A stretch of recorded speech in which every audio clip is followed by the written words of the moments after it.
Dude, how?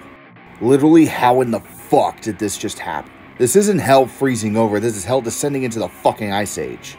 Vanderbilt, a team that won 2 SEC conference games in the last 4 seasons, has defeated the most prestigious program in modern college football. Alabama just came off a hard-fought win over Georgia and apparently walked into Nashville still hungover. Meanwhile, Vanderbilt has lost a narrow overtime game to Mizzou. By the way, what the fuck, Mizzou? I get it's Vanderbilt, the school that's mainly there to raise the overall GPA of the conference and nothing else except for baseball once in a while. But Alabama did not pay any goddamn attention to the film.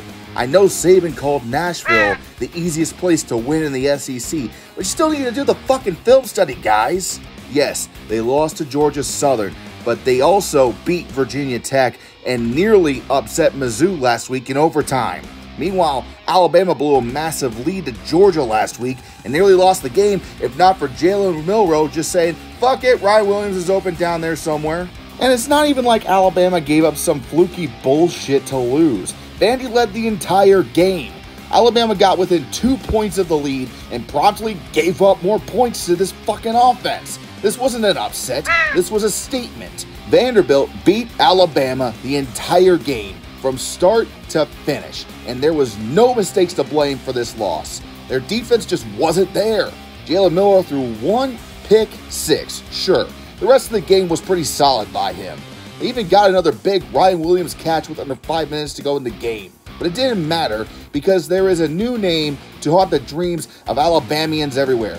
Diego fucking Pavia. This kid from New Mexico State just torched the Alabama defense like a fucking marshmallow, going 16 for 20 for 252 yards and getting another 56 on the ground.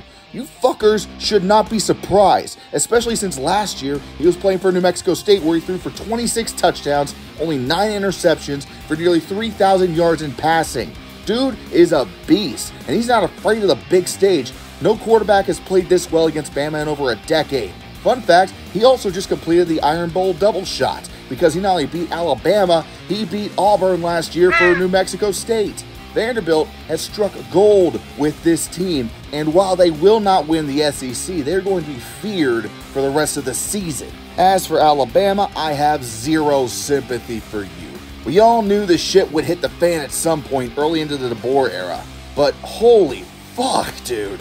Not only did you lose to top rank, you lost it to Vanderbilt, a team who had never beaten a number 1 team in its entire existence. They were 0-60 lifetime.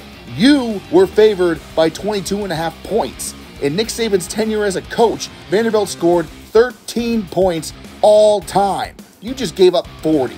The last time Vanderbilt beat Alabama was 1984, and now you, Crimson Tide, limp back to Tuscaloosa, and you get to fall back behind Georgia yet again and watch as Texas and Tennessee duke it out for SEC supremacy.